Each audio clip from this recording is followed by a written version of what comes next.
Okay, now, my niece used to love these. Whenever she was growing up, she absolutely loved getting a very fancy cake for her birthday. And so I wanted to make sure that we got a chance to show you exactly how we did that. So we're going to start with 2 boxes of strawberry cake mix, okay? Then we're going to pour in some seltzer water. I love using bubbly water in these kind of recipes because they make the batter so good. Oh, it's so nice. It just gives it just a little bit of fizz to it, just a little bit of effervescence. It makes it so nice. So you're just going to go ahead and fold that into your, well, now you're going to make the batter with it. Fold it into your cake mix, and it'll just turn out so nice. You're going to have to use the whole bottle, but don't use it all at once. You're going to add it little by little just to make sure that you get a really good consistency in your batter, okay? Great. So just continue to pour that in there and just fold it in little by little. Wonderful. And as you can see, it's got just a little bit of a bubble there on the outside that's hanging out on the side of the bowl. Wonderful. Just continue to mix that up so that it's really good and frothy and foamy. Now you're going to add some raspberry gelatin to the mix. It's going to make it even thicker. Oh, it's so good. I love this. It makes a really spongy consistency in your cake, and it is perfect for what we've got in mind, okay? Great. Oh, look at that color. It's perfect. God. Now we're going to set this aside for a second and bring out our bundt pan. We're going to spray it really, really well with some cooking spray. Pam is great. You can use it with an oil spray, any of that kind of stuff. Just make sure that you get it really good and covered, okay? I don't want anything sticking to the pan. If it sticks, it could have a really good chance of ruining your cake, okay? So we make sure that we put it all on there just as thick as we can. Now we're going to use half the batter in our bundt pan, okay? And we went ahead and set the temperature on the oven for about 400 degrees. Beautiful. See, we've used so much spray that it's going to go ahead and start collecting there. We ought to be fine. Good, good, good. Now then, we're going to take this pan, we're going to put the rest of the batter into it, because I'm going to show you exactly what this is going to be. Now, what we're going to be doing is making a bit of a surprise, a novelty cake for a birthday, for a special occasion, for just about anything. You can do it for a lot of things, but usually we use this for sort of like a princess cake for the little girls in the family. But hey, you can do it for anything. You can make it into anything. So what you're going to do is just go ahead and put the rest of that batter into this flat pan, and then use your spatula or your spoon or whatever just to kind of like get a good coverage all over the bottom of the pan. And I've used a little bit of parchment paper here just to make sure it doesn't stick to anything. Great.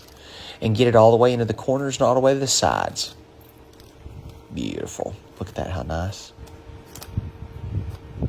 Try to get it as even as you possibly can just to make sure the thicknesses all the way across are kind of uniform. Because if you've got a lot of thickness on one end and not on the other, it can bake up in a little bit imbalanced. Great. Now here's a princess. Barbie. Exactly. What we're going to do is cover her just to make sure that whenever we put her inside the cake that she doesn't get too messy or melted. So we're going to start off with just a little bit of tape around the side, okay? Great, just to hold it all together. We're going to make sort of like a mermaid situation here. Fantastic. Press down all the bubbles, make sure it gets in there stuck really well. Then you can take some regular old latex balloons and cut off the end of them. Great, and then you're going to use that mouth and what's left of it to just sort of slide those over the bottoms of her feet. We're going to slide these over her feet because we don't want those little pointy toes sticking through the cake. We want to make sure that we keep everything really nice and tight from the waist down on the doll just to make sure that she doesn't damage the cake while we're decorating. That's all there is to it. And you can put her in anything you want. You can put her in a big dress. You can put her in whatever. This is just something that came from the store, honestly. So it's just one of those things that we left on her because I think it's going to be really colorful. It's going to look real pretty whenever we finally get done with the cake. Now we still got some toes hanging out, so we're going to do this one more time with one more balloon. Great. Yep. And again, we're just going to use that mouthpiece part and just slide it over the feet and the legs. This can be a little tricky. Just, kind of be careful with this right here because I don't know, we've all had to deal with, dressing Barbie or whatever for either your little ones or for, family members or whatever. It can be tricky. And some of us may be out of practice. So y'all just take it easy, take it slowly. You don't got to be in any kind of rush. Just make sure that we keep it all wrapped up.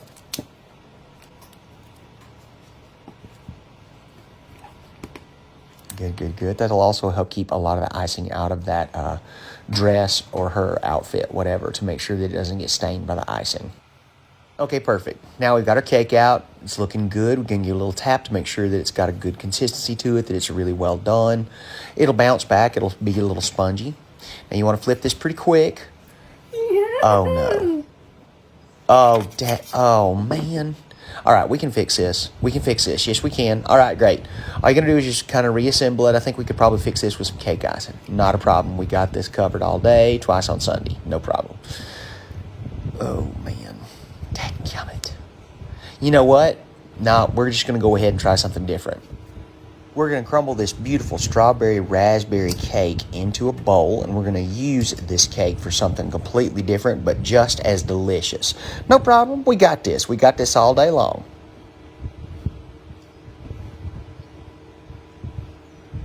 We're going to take all these cake crumbles and put them into a mixing bowl with just a little bit of this hot pink vanilla icing, okay?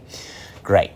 So what we're going to do is just literally scoop out about half the container, put it inside. This is going to act as sort of like our sugar glue to hold all of this delicious cake together. We've still got the fizzle of the seltzer in there, and we're just going to mix this together right quick. It's going to be absolutely fantastic. Now, I hope y'all noticing we're wearing gloves, okay? Because a lot of y'all were talking about how you didn't like me using my hands. Great. So now we've got gloves on, and we're taking care of business, okay? Just to make sure that everybody's happy. And nobody scrolls away just because they don't think I'm being clean. But this is a really great way of saving that. Next, we're going to pour the rest of the cake on top of what we just mixed. And this time we're going to use a little bit of a different kind of icing. We're going to use a white icing with this just to kind of make it a different color. It's still vanilla, but this is not the hot pink. And we're going to scoop out the entire thing right there on top, okay? This is going to add just a little bit more food cement to our cake mix that we're making. We're making basically another batter with already finished baked cake. It's a great way of salvaging something that you're afraid you couldn't, if you want to know the truth. We broke the cake, no problem. Now we're going to make something even nicer and more unexpected with this, okay? So you're going to mix it up really, really well and make sure that you get a good coating all over everything. Make sure that icing gets on every crumb of the cake, okay? Because we want to make sure we hold it all together real good. Beautiful. Look at that. Oh, it smells good too. I love this stuff. Strawberry cake is absolutely my favorite flavor. I love chocolate, don't get me wrong, but man, just something wonderful about strawberry cake. Now then, we're going to take something just as easy as an ice cream scoop, and we're going to make about ice cream scoop size balls of this beautiful batter that we've already made. And we're just, if you'll pardon me, I made a little movie magic here just to kind of move this along. Y'all are very vocal about what you like and don't like, so I'm trying to listen and respond accordingly. Some of y'all say it takes too long for some of this. Like, all right, we'll just speed it up a little bit then. And again, we've still got our oven on 400 degrees, and we're just going to pop these in for just a few minutes, maybe like 12 to 15. Now we're going to work on the stuff in the middle. This is like our white stuff in the Oreo. You're going to use an entire container of this rainbow chip frosting. It's Betty Crocker. Love the stuff. And we're also going to use an 8-ounce container of whipped topping. Cool Whip is great. Store brand is absolutely fine. It's just however you want to do it. Please make sure it's not frozen. You want to make sure that it's thawed to at least room temperature, or it's still a little cool, but not frozen solid. And we're just going to pour that right in there on top. And all we're going to do is mix this up, because this is what's going to go in between those two halves, okay? So if you haven't figured it out already, we're making whoopie pies. We've gone from princess cake to whoopie pie because that's what we do. We don't let anything go to waste. We take care of business, and that's exactly what's happening here, and I love it. Beautiful. Now then, we're going to make our piping bag with just a regular old Ziploc bag. Put it right here over the bowl. And then we're going to empty from the bowl into our piping bag. This makes it real easy. Those piping bags can get kind of expensive, and they're really hard to clean. If you use a Ziploc bag, whenever you're finished, you can just throw it away. No problem. But I love this little trick. This little hack is absolutely perfect. And you just close it up. You try to get as much of the air out as you can. And you zip it together, and then you just literally nip out one of the corners. Take a pair of scissors and just cut it right open. And away we go. You're ready. Look at that, how easy. Don't you love it? Oh, man, I do. So these are out of the oven. We're going to give them a flip, and then we're just going to go ahead and pipe this beautiful, basically candy cement in between both sides. This is our icing and our Cool Whip mixed together, and we just put it right there in the middle. And you see those nice little colorful flakes down in there. Love it. And then we're going to just kind of spread that out a little bit just to make sure we got good coverage. Great. Again, more of that movie magic to make sure nobody gets impatient with me. Want to make sure y'all get to see it. Now we're going to add sprinkles to the middle. Perfect. Just to make sure that they're really colorful, they're really fun. You know, if somebody was expecting a princess cake, well, you know, you got to come across with something colorful and exciting. So, unicorn whoopie pies, how about that? Does that work? Beautiful. Now all you got to do is bring all these together. Be careful. These can be kind of delicate, kind of fragile, so you want to be real gentle with them, okay, whenever you're bringing them together. Just, you know, being mindful is all. But they are light, they are so delicious, and they are beautiful, and they please the crowd every time. Eat up, y'all. Whew. Yes, please.